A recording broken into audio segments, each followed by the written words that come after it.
Selam dostlar, alemin ve ailenizin en değişik kanalına hoş geldiniz. Değişik yollarda şu an Buryat Özerk Cumhuriyeti'nde.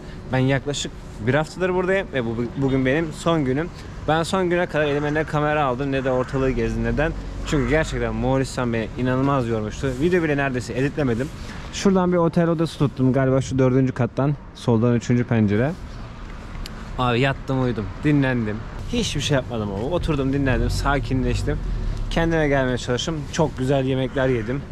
Her gün ağzıma tıka basa doldurdum. 5 öğün 6 öğün yemek yedim. Kendime geldim. Bugün ne yapacağım? Şu an Buryat Özerk Cumhuriyeti'ndeki son günümde.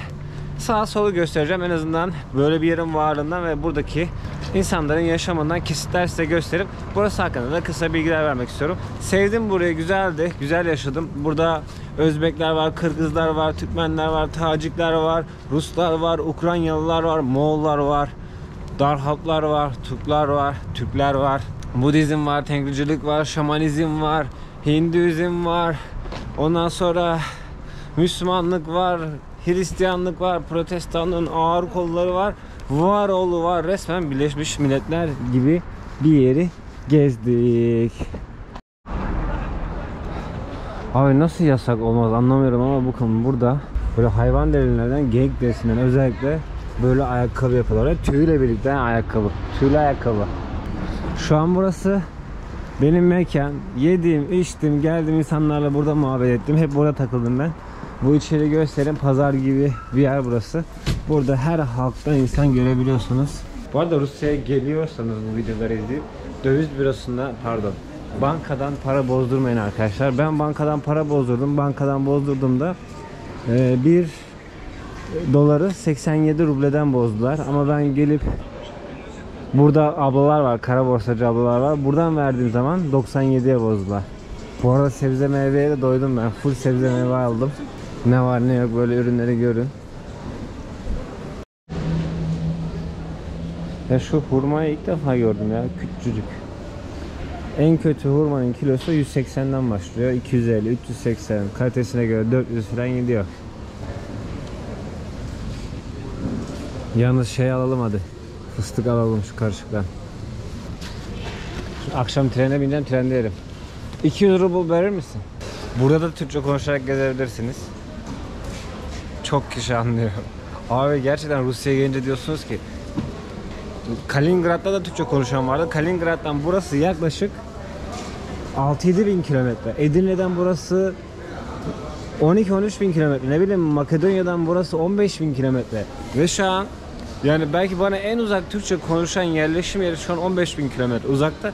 Ve burası oraya 15 bin kilometre uzakta ama Türkçe konuşuyorlar.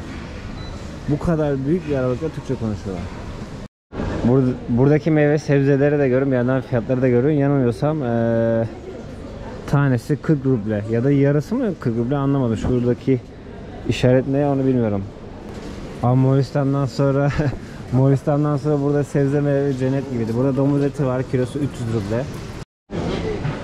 Ve size yine bir şey göstereyim. Bakın bunu Türkiye'de bile her yerinde göremezsiniz. Çökelek var ya burada. Gerçekten çökelek var. Bunlar tereyağı, ev yapımı peynir falan. Böyle bazı yerler var. Teyzeler böyle köylerde herhalde süt müt topluyor. Abi resmen çökelek var. Az yani bir hafta yaşadım burada. Az yaşadığım yerin çevresini size göstereyim. Ondan sonra burayla ilgili bilgiler vereceğim. Merak edenler vardır belki. Burada bunlar Buryat. Buryatların Türk olduğunu söyleyenler var. Ama tam ben araştırdığım kadarıyla benim ne olduğunu düşündüklerimi size ileteceğim. Biraz sağa sola göstereyim önce. Abi her dine girmiş. Baksanıza şu sadaka kutusu. Budistlerde de var, Hinduizm'de de var, Hristiyanlarda da var, Müslümanlarda da var. Burası benim yemek yediğim mekanlardan birisi. Aslında burası öğlen olmaya başladı, o yüzden şöyle doluyor. Bu insanlar sabahları ne yiyor biliyor musunuz? Böyle bir şey gibi. Ve kızarmış hamur, yağlı biraz ama kızarmış hamurlar var. O tip restoranlara gidiyor. Ondan sonra öğlen çağı da buralara geliyor. Abi kışın ortası ama meyve sebzenin güzelliklerine, deliklerine bak. Selamünaleyküm. Aleyküm. From Türk. Tacik. Tajikistan. Ha. Bunlar nereden geldi? Özbekistan. Özbekistan'dan. Abi Özbekistan'da bu dönemde tazeleri sebze mi oluyor anlamadım ki. Böyle tezgahların kenarında Hong Kong'da da vardı bu olay. Biraz böyle geçmiş ya da geçmek üzere olan ürünleri ayrı bir şekilde satıyorlar. Gerçi bizde de artık başladı galiba son ekonomik krizlerden sonra bu olay. Abi burada Çinli bile görüyorsunuz yani her türlü insan var. Bak abla hurma da. Selamünaleyküm abla. Buna kalmış 800 lira bu. Ya ne haber abla nasılsın? Benim abla kara borsacı abla. Bu üst katta giyim kuşam yerleri vardı. Şu içimde şu an bir tane kazak aldım. Şöyle ince bir ama böyle body gibi bir kazak aldım. Ve 900 rubleye aldım. Şu kıyafet pahalı ya, bana pahalı gibi geldi. Ama yeme içme falan gerçekten ucuz. Şimdi bak Özbek ablalar var. Gidelim hadi orada yemek yiyelim. Öğlen yemeğimizi yiyelim. Ondan sonra gezelim. Bak burası Özbek restoranı. Daha doğrusu Özbeklerin çalıştığı bir restoran. Bilmeyenler için gösteriyorum. Çeviri uygulaması var ya. Google çeviri var. Bakın Google çeviriye giriyorsunuz. Ondan sonra Rusça, Türkçe yapıyorsunuz. Kamera var. Kameraya tıklıyorsunuz. Sonra geliyorsunuz üstüne. Lagman var. Lagman yedim. Çorba var. Sığır etli. Yine çorba var. Pilav var mı? Da. Özbek pilav bir de. Sabah или здесь? Ha burada yiyeceğim. Evet.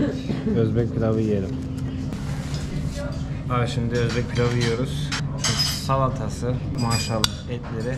Bu da pilavımız. Aslında her gün kompot içiyordum. Kompostu bunların biliyorsunuz. Bugün değişiklik yaptım. Kola içiyorum. Anam. Montumun cebinden 100.000 tökrük çıktı. 100.000 tökrük de nereden baksanız 30 dolar yapıyor. Tüh. Ve banka bunu değiştirmem dedi. Şimdi ablaya geldim, ablaya soracağım. Abla değiştirir mi ki? Tökrük change. Tökrük. Vallahi aha. Tökrük okey. 1100.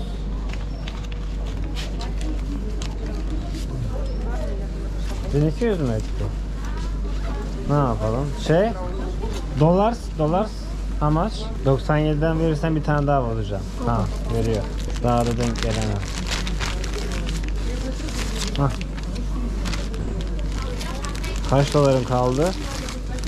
300 dolarım kaldı. 1000 dolarla gelmiştim. Sonra. Okay. Thank you. Bye bye. Şu an bu Buryat Cumhuriyeti'nde yaklaşık 1,5 milyon insan yaşıyor. Ve bizim bulunduğumuz nokta da Ulan-Ude yani Buryat Cumhuriyeti'nin başkenti, merkezindeyiz. Yani burası yani bir yandan Selanga Irmağı'na işte bir yandan da Baykal Gölü'nün yakınlarında Tuva Cumhuriyeti'ne de aynı zamanda komşu bir yer burası. Moğolistan sınırında zaten. Şimdi Buryatlara Türk diyenler var. Bu konuyu ben kendim çözümlemem yok tabii ki de. Hani benim düşüncem şöyle, okuduğum kaynaklara göre Buryat Türkleri diyen de var, Buryat Moğolları diyen de var. Moğolistan'da biliyorsunuz insanlar göçebe yaşıyordu. Kavimler yani küçük kavimler, küçük akraba gruplar, mesela Türk akraba grupları ufak ya da Moğol akraba grupları ufak göçebe şekilde yaşıyordu ve zaman zaman bu göçebe halkları boyunduruğu altına almaya çalışan Türk ya da Moğol devletleri kurulmaya çalışılıyordu. Bu süreçte birkaç tane Moğol grubuyla, şu an burası Sibirya aynı zamanda, ama bu insanlar buraya güneyden geliyor. Yani Moğolistan'ın içlerinden geliyor. Moğol ya da Türk hükümdarlıkları altına girmek istemeyen ya da oradaki daha baskın grupların boyunduruğu altına girmek istemeyen birkaç tane Moğol grubuyla birkaç tane Türk grubu buraya geliyor ve burada onlar birlikte yaşamaya başlıyor ve artık akrabalık ilişkileri de kuruyorlar ve bu birkaç tane Türk ve birkaç tane Moğol grubunun burada birleşmesiyle aslında Buryat halkı oluşuyor. Yani onların da bazı açıklamalarına baktığımda şöyle diyorlar: Moğollar da Türkler de bizim ortak atamız diyor. Yani işin özü buradaki Buryatlar özünde Türk ve Moğol karışımı bir ırk olabilir. Tabii ki hala net olmayan şeyler var. Ben de kesin böyle midir bilmiyorum ama ben böyle düşünüyorum. Çünkü Moğolistan'a gezerken araştırmalarımda da şöyleydi. Buna benzer birçok olay yaşanmış.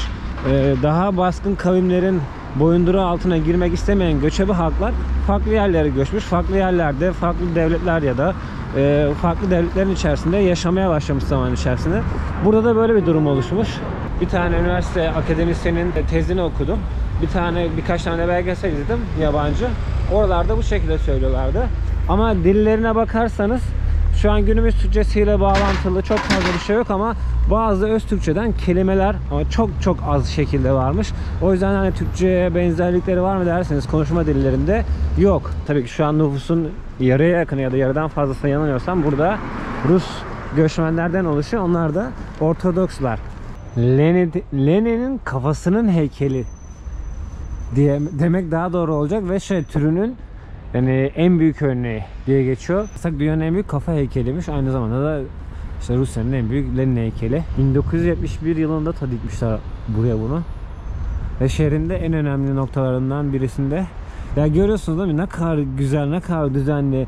Hangi şehrine gittiysem, Rusya'nın hangi şehrini gördüysem ya da Sovyetlerden kalma hangi noktaları gezdiysem ya gerçekten böyle düzenli, tertipli, temiz, caddeler, sokaklar geniş. Ulan-Ude de aynı şekilde bizi karşılıyor. Solda gördüğünüz mavi beyaz sarı çizgili bayrak Buryat Cumhuriyeti'nin temsil ediyor. Ortadaki zaten Rusya bayrağı. Sağdaki de emin değilim ama Ulan-Ude'yi temsil eden bir bayrak olabilir. Havanın böyle olduğuna bakmayın. Abi güneş olup da bu kadar insanı yakan bir soğuk nasıl olabilir? Bu arada Rusya'da ambargo var diyorlar ama hani markaların isimlerinde var. Mesela dünya markaları yok gibi düşünün. Ama dünyanın her yerinde ne varsa işte hamburger zincirleri, ne bileyim gördüğünüz gibi sandviç zincirleri, pizza zincirleri ya da buraların kendine özgü markaları falan her şey var ya. Buraya gelmeden önce o kapalı, bu kapalı, bu ambargo altında, şu ambargo altında ben yine bir duymuştum tabii ki bir şekilde ambargoları hani kılıfına uydurmuşlar diye ama yine bir şeyler vardır dedim ama hani ambargonun rahatsızlığını hissedersiniz diye. Sadece ne hissediyorsunuz derseniz yani banka kartımı kullanamıyorum. Onun için de cash geldim buraya. Nakit para getirdim Türkiye'den. Biraz da Moğolistan'da çekip tökük çekip dolara çevirdim. Sorunu çözdüm yani. Hatta burada da hatırlarsanız ilk Rusya'ya geldiğimizde burada bir arkadaşımız sağ olsun bu Ski Education'daki arkadaşımız bana yapmıştı. Pasaportunuzu veriyorsunuz, gidiyorsunuz bir bankaya, Siber Bank'a gittim ben ve sadece 1 saat bile sürmedi. Yarım saat 40 dakika içerisinde hem banka hesabı açtım, hem uygulamamı indirdi, hem her şeyini tanımladılar. Şu an mesela ben bilet aldım kartımdan. Sanki bir Rus vatandaşıyım gibi ya da normal bir ülke geziyorum gibi kendi kartımdan işlemlerimi yaptım. Yine karşıda bir tane gördüğünüz gibi fast food zinciri var. Relax ya. Sıkıntı yok. Bu Moğollar da bir dönem Sovyet sosyalist sisteminin içerisine dahil oluyor. Ama tam olarak böyle Sovyet ülkelerinden birisi değil gibi, böyle Çin'le arasında tampon bölge. Ama tabii ki Sovyet yanlısı oluyor bir dönem. Daha sonradan Çin'e yanaşıyor filan bu Moğollar. Ondan sonra buraya yapıyorlar. Ruslar buraya geliyor. Ondan sonra o Çin yanlısı hükümeti deviriyor. Hatta başbakanını öldürüyor, idam ediyorlar. Tekrardan burası Rus yanlısı olmaya başlıyor. Bu Buryat Cumhuriyeti de o dönemlerde işte Moğolistan'la birlikte aslında Sovyet sosyalist olmaya başlıyor. Daha sonrasında da bugünümüzde de Rusya'nın içerisindeki bu özerk cumhuriyetlerden, birçok özerk cumhuriyetten birisi haline geliyor. Şimdi bu ve bundan sonraki gezilerimde nasıl bir yolculuk yapıyor oluyorum? Hani böyle ilginç konular, macera, otostop, çadır gibi konsept olmayacak, konular olmayacak. Bu zaten çadırımı ben Moğolistan'dan Türkiye'ye gönderdim. Hani sonuçta bir şekilde benim kan bağım olan insanlar bu topraklardan gelmiş ve hala kan bağımızın varlığından söz edebileceğimiz, belki de bir miktar ortak Türkçe konuştuğumuz halkların burada yaşıyor olduğu için onları merak ediyorum. Onlar nasıl yaşıyor? Nasıl değişmişler? Nasıl hala aramızda hala ne kadar ortak kültürler var? Böyle ortak bir şeyler yakalayabilecek miyim? İşte buradaki halkları yaşamaya geldik. O yüzden hani bu videolarımda bu saatten sonra yani en azından önümüzdeki bir aylık süreçte hani ilginç bir şeyler belki olur bilmiyorum ama beklemeyin ki özellikle Sibirya alanında kalan bu Türk Cumhuriyetlerini ziyaret edeceğiz. Başkurdistan, Tuva Cumhuriyeti, Soyotlar, Yakutlar, işte burada geldik Ulan-Ude'de Buryatlar. Ne kadar Türktür, ne kadar değildir, neler kalmış, ortak miras var mı, bir şeyler yakalayabilecek miyim, belki bir kelime bulabilecek miyim, bunu merak ediyorum ve bunu kültürleri tanımaya çalışıyoruz. O yüzden videolarımda bir ay boyunca böyle ne olacak ben de tam kestiremiyorum ama elimden geldiğince bilgi alıp ve gözlem yapıp bunu da videolarımda aktarmaya çalışıyorum. Şimdi Arbat Caddesi var. Buranın en turistik noktalarından bir tanesi. Oraya doğru yol alıyoruz. Evet, buradaki millet her ne kadar Moğol, Türk kavimlerinden oluşmuş desek de tabii ki artık tamamen Rus hegemonyasına girmişler. Zaten resmi dil Rusça burada. Abi ya harbiden Birleşmiş Milletler gibi bir şehirdeyiz. Burada tam tamına 100 tane millet, yani 100 tane ırk ya da 100 tane işte yaşam sürdüren halklar var. Ve o yüzden her türlü dini mabet ve her türlü dini mabedin de dinin de farklı mezheplerine ait ibadethaneler görmek çok mümkün. Buranın güzelliği şu, onlar da şöyle iddia ediyor. Biz burada 100'e yakın halk ya da 100'den fazla halk bir arada ve barış içerisinde yaşıyoruz. Burası aslında zamanında çok böyle kalabalık olmayan bir coğrafya, yani Buryat Cumhuriyeti dediğimiz toprakların olduğu nokta. Ama nasıl İpek Yolu önemliyse aynı zamanda burada bir de Çay Yolu diye bir ticari rota var. Bu ticari rota bir Rusya'nın bir ucuna gidiyor, Çin'in diğer ucuna kadar gidiyor, Moğolistan'ı da kapsıyor ve Ulan-Ude de bu noktada aslında bir karakol görevi gören bir şehir. Hani burada kervanlar ya da işte ticaret rotasındaki insanların dinlendiği, bazı eşyalarını takas ettiği bir noktaymış. Ve daha sonra burası Rusya'nın dikkatini çekiyor ve Rusya buraya gelip burada egemenlik kurmaya çalışıyor falan filan derken burası Selanga ve Baykal Gölü'nden uzanan nehirlerin ortasında. Ulan-Ude zaten Kızıl Nehir demek. Her bakımdan burası merkezi bir nokta olmaya müsait olduğu için zamanla bu gördüğünüz yer böyle 500.000 kişilik bir başkent haline gelmiş. Şimdi size biraz da dini mabetleri göstermek istiyorum. Ama öncesinde size bakın burada bir şey göstereceğim. Çok sayıda, bakın burası şehrin merkezi olduğu halde etrafta çok sayıda bu şekilde ahşap bina görmek mümkün. Hele buranın çevresindeki kasabalarda, köylerde çok daha mümkün. Katedrale geldiğimizde sinyal olan çan sesi şu an bizi karşılıyor. Bu katedral taştan yapılma. Şimdi neden önce ahşapları gösterdim? Şuna değinecektim. Burası zamanında kurulduğu zaman daha 200-300 yıl öncesine kadar aslında full ahşaptan evlerde yaşam sürdürülen bir alanmış. Daha sonrasında deniyor ki burası 1750'lerde yapıldığı düşünülüyor ve bu bölgenin, bu başkentin ilk taş binası burası. Ve aynı zamanda da buradaki mezhep için çok önemli, özellikle bu bölge için çok önemli bir karakter olan bir Aziz'in omur iliğinin bu binanın en üst katında muhafaza ettiği söyleniyor. Eğer açıksa ziyarete şimdi size gezdirmek istiyorum. Evet, neredeyse 300 yıllık bir katedralin içine girdik şu an.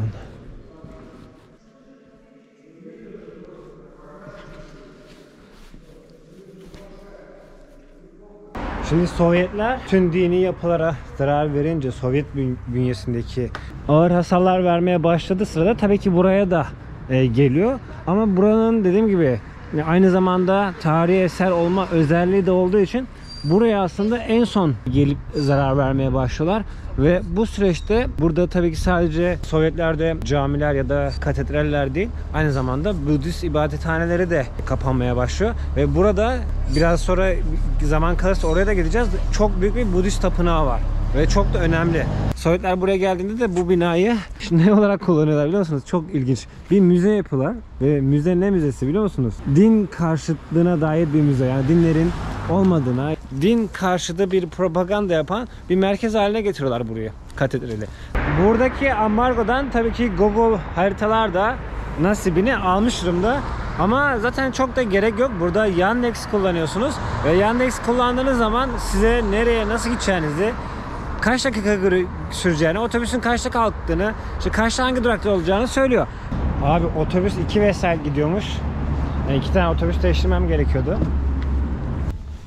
Zaten 2 tane otobüs değiştirsem 70-80 ruble bir otobüse veriyorsun. 2 otobüs 150 ruble yapıyordu. Ben de Yandex'ten taksi çağırdım. Yandex takside 220 ruble gidiyor. Yani 150 ruble verip 2 otobüs değiştirip 45 dakikada gideceğime şimdi 220 ruble verip 10 dakikada gideceğiz.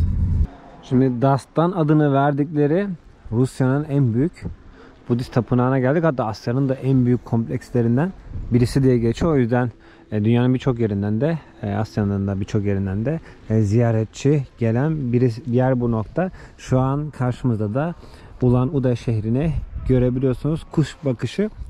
Genelde işte Rusya'da bütün evler böyle, biliyor musunuz? 1,5 katlı mı desem, 2 katlı mı desem, bir kat var ve üstünde de böyle üçgen yapının içerisinde de tekrardan böyle bence yarım çıkma bir kat var. Bu şekilde ahşap evlerle doluydu. Transsibirya ile yaptığım o binlerce kilometrelik yolculuk boyunca da köyleri böyle görmüştüm. Şimdi size videonun bu kısmında 2 tane hipotezden bahsedeceğim. Çünkü doğruluğu kanıtlanmış şeyler değil. Buna inananlar var ya da bunu az da olsa dile getirenler var. İlginç olduğu için ben size söyleyeceğim. Böyle inandığım için değil.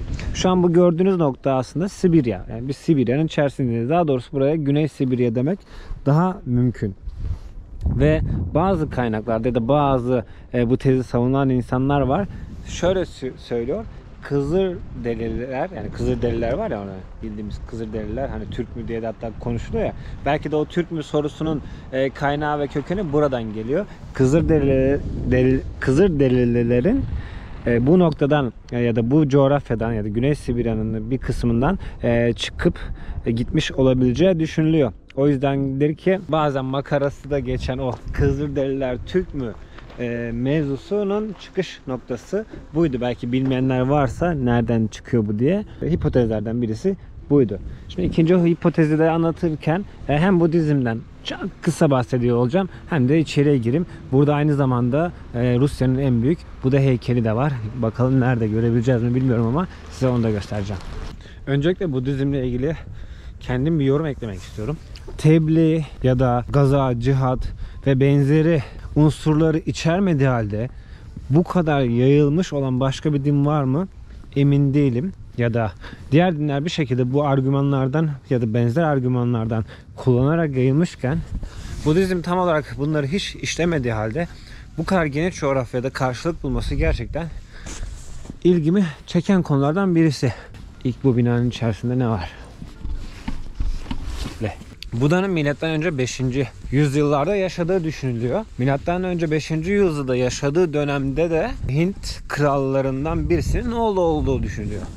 Şimdi bu Hint kralının oğlu, ki ben bu kısmına katılmıyorum, Buda'nın kas sistemine karşı çıktığı için ailesine, babasına, Hipokratlara, yani önde gelen insanlara Hindistan'daki bu kas sisteminin yanlış olduğunu anlatmaya başlamış. Şimdi neden kas sisteminin ne karşı olduğunu düşünmüyorum. Çünkü ben kas sisteminin o zaman olduğuna inanmıyorum. Hinduizm'e bence kas sistemi sonradan eklendi. Bu nasıl oldu derseniz de tabii ki bu da benim hipotezim. Ya zaten böyle bir hipotez var da doğru değil, emin değilim. Bu arada sustan ne kadar çok çıktı ses. Pardon. Oha, demek ki sert vursam inletecek ortalığı. Bence kas sistemi denen olay İngilizlerin daha sonradan bu coğrafyaya geldiğinde Hintlilerin bir kısmını rahatça köle olarak kullanabilmesi için kitaplarını ya da inanışlarını tahrip edip bazı hocalarını parayla kandırıp Hinduizmi tahrip edip kendilerine ucuz işçi ya da kendilerine insanların biat etmesini sağlayacak, isyan etmeyecek duruma getirecek şekilde bir sistem işlediler İngilizler. Belki İngilizlerden önce de olabilir. İngilizlerden önce de bir takım Avrupalılar gitmişti zaten Hindistan bölgesine. Ama yani tam çıkış noktasının ne olduğunu bilmemekle birlikte bence Hinduizmin içerisinde bu olay yoktu. Daha sonradan bence orayı bir şekilde sömürmeye çalışan devletler, milletler tarafından entegre edildi. Tabi daha sonra da ona işte inananlar olmaya başlıyor. Onun savunduğu öğretileri savunmaya başlayan oluyor. Daha sonra işte bu da çıkıyor dağa taşa filan, Nirvana. Ama benim anlatacağım asıl nokta bu değildi. Şimdi bu kısmı hipotez değildi yani. Hipotez olan kısım bazı İslam alimlerinden şöyle varsayımlarda bulunanlar var.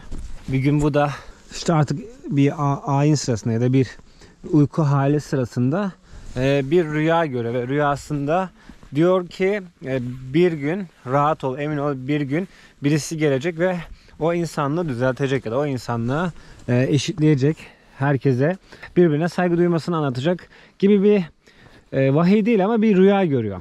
Bu da bazı kaynaklarda, Budist kaynaklarda geçiyor. Hipotez kısmı şu. Bizim de bazı İslam alimleri şöyle söylüyor. Bu rüya, yani Buda'nın da peygamber olabileceği, bu daha hafif bir hipotez. Ama Buda'nın aslında söylemek istediği Hazreti Peygamberimizin, Hazreti Muhammed'in geleceğine işaret ettiğine inananlar var. Ben öyle inanıyorum demiyorum. Ya da hani çok az bir kısımda şey söylüyor. Mesih'in bir gün geleceğini işaret ettiğini söyleyenler var. Tabi bu söyleyenler ya da buna inananlar, bunu dillendirenler çok küçük bir kısmı. Abi Rusya'da, yani Moğolistan'ın kuzeyinde neden hep çam ya? Bu çam nasıl bu dünyaya bu kadar yayılmış? Her yer çam. Oğlum ezileceğinizden kuşlara bak ne kadar şey.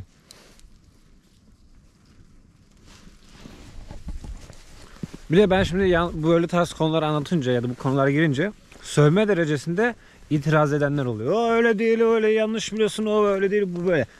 Oğlum bir tane doğru olsa zaten dünyada 8 milyar insan hepsi ona inanır.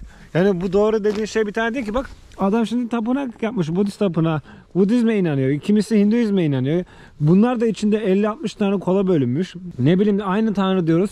Bir sürü kitap var işte, ne bileyim bir sürü peygamber var. Hani aynı din içinde bir sürü mezhep, aynı mezhebin içerisinde bir sürü kollar, aynı kolların içerisinde bir sürü tarikatlar, aynı tarikatın içerisinde bir sürü hocalar, hacılar, yaşayanlar, ölüler, türbeler, mürbeler, milyon tane şey var. Demek ki doğru bir tane değil. Hani sen bir şeye inanıyorsundur, anlatmanı çok isterim, yorum kısmına yaz. Benim de fikrim bu de. Ben de buna inanıyorum de, hiç itirazım yok. Ama adam neredeyse anama bacıma söyleyecek derecede, ulan o öyle değil, bu böyle. Oğlum öyle bir şey yok bu dünyada. Doğru bir tane olsaydı herkes de ona inanırdı. İşte herkesin doğrusu kendine diyoruz ya. Gezerken öğrendiğim bir şey. Yani bunu artık içselleştirdim. Dünyada doğru denen bir kavram yok. Her iyiliğin içerisinde bir kötülük, her kötülüğün içerisinde de bir iyilik vardır. Önemli olan bunu bilmek, bunu görmek ve iyi insan olmak. Neye inandım beni ilgilendirir. Sana saygısızlık etmedim müddetçe, saygı sınırlarını aşmadım, hakaret etmedim müddetçe benim doğrum bırak benim doğrum kalsın mesela. Sen de doğrunu aynı şekilde ifade et. Diyerekten bazı gelebilecek eleştirilere selam vermiş olayım.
İnananı çok.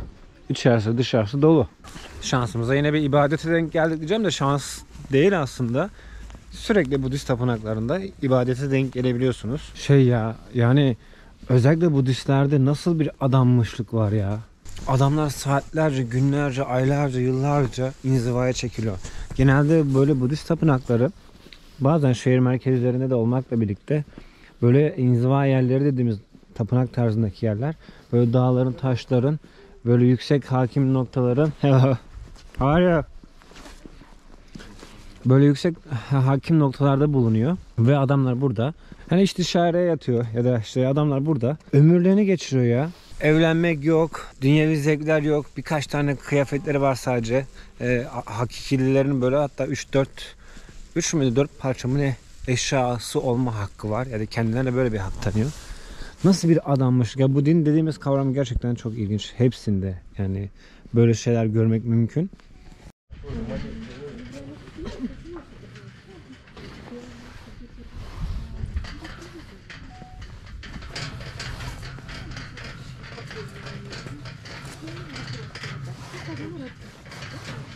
Şimdi akşam olmadan camiye de geldim. Budist tapınağına gittik. Bir tane katedral gezdik. Şimdi bir tane de size camiye getirdim. Burası Ulan-Ude Merkez Camii diye geçiyor. Kızıl Cami diyen de var. Ama internette Ulan-Ude Merkez Camii diye geçiyordu. Otobüste geldim buraya 2 vesait. Otobüs şeymiş, 30 binmiş. Yani 30 rubleymiş daha doğrusu. Ucuzmuş burası Moskova'ya göre. Moskova'da ben mi yanlış hatırlıyorum? 70 veriyordum sanki. Bu buryatların içinde Müslüman var mı tam çözemedim. Böyle birkaç bin var gibi galiba. O yüzden galiba çok fazla Müslüman nüfus olmadığı için şu an burada tek cami gördüm. Yo, sanki bu şey, bu caminin bitince alacağı hali galiba. Şu an cami bu, evet. Bu da galiba bu kompleks bitince böyle bir şey olacak. Öyle anladım.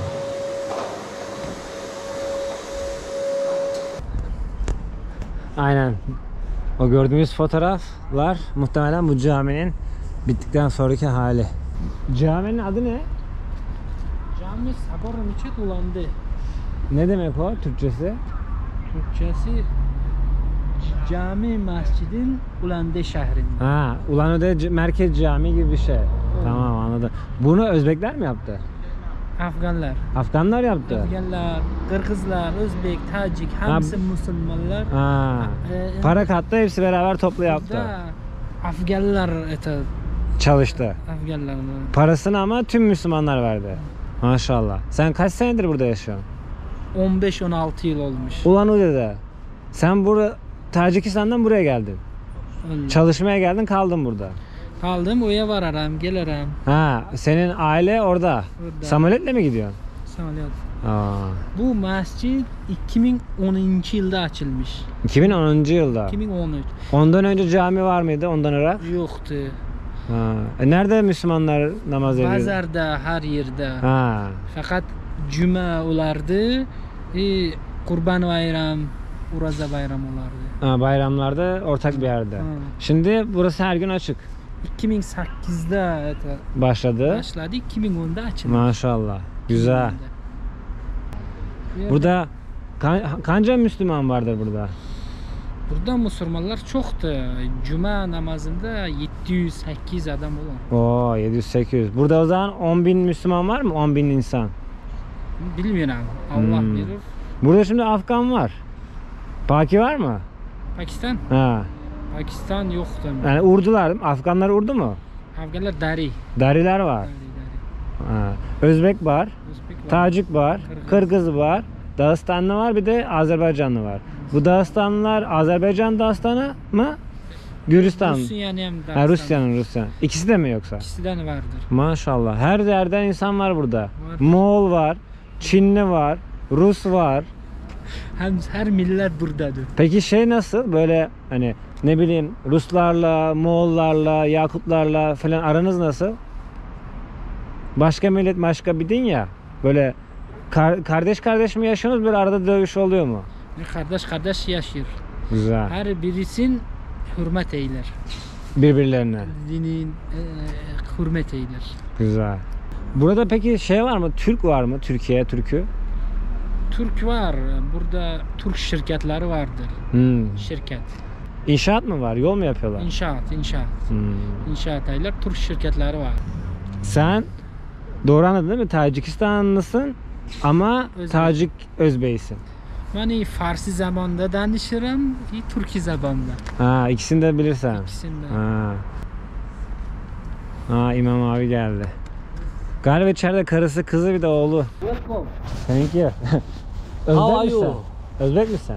Evet. Ben Turkum. Oo, çok Ya, memnun oldum. Ben de İstanbul'dan bağırdım. Hoş geldiniz. Teşekkür ederim. Hoş geldiniz. Nasılsın? Ne yapıyorsunuz burada? Ben Cihangir'dim, geziyorum. Ha. Moğolistan'a vardım. Tamam. Şimdi buradayım 5 gündür. Ha, tamam. Akşam da İrkutsk'a varacağım Ha. inşallah. Oradan da Yakutsk'a gideceğim. Soya Türkleri falan Oh, öyle oh, Türk Cumhuriyetlerini gezeceğim burada. Tamam. Burada cami varmış. Çekeyim de tanıtım yapayım dedim. Tamam. Tabii, Girdim baktım. Buyurun burada. Teşekkür. Rahmat. Güzel. 4 yıl önce Ankara'da oldum. Ankara'da. Kaç sene Ankara'da oldun? Ankara'da eğitim merkezinde. Turist mi oldun yoksa? Yok. Eğitim alıştık için. Eğitim aldım orada. Rifat Börekçi Eğitim Merkezi'nde. Özel mi o, devlet mi? Devletin mi o? Evet. İmam da arkadaşlar da sağ olsunlar bayağı ilgilendiler ama geç kalıyordum, o yüzden şu an ayrılıyoruz. Buranın bir tane videosunu görebildim internette. Ne bir gezgin ne başkası doğru düzgün hiçbir video yapmamış.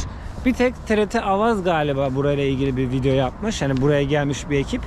O da yani stok videolarla mı çalışmışlar emin değilim. Yani böyle eline kamera alıp da burayı gezen ilk insan benim. Şu an yavaş yavaş gezimizin sonuna geleceğiz. Güneş de batmak üzere zaten. Son bir merkeze gidelim. Ondan sonra videoyu bitireceğim.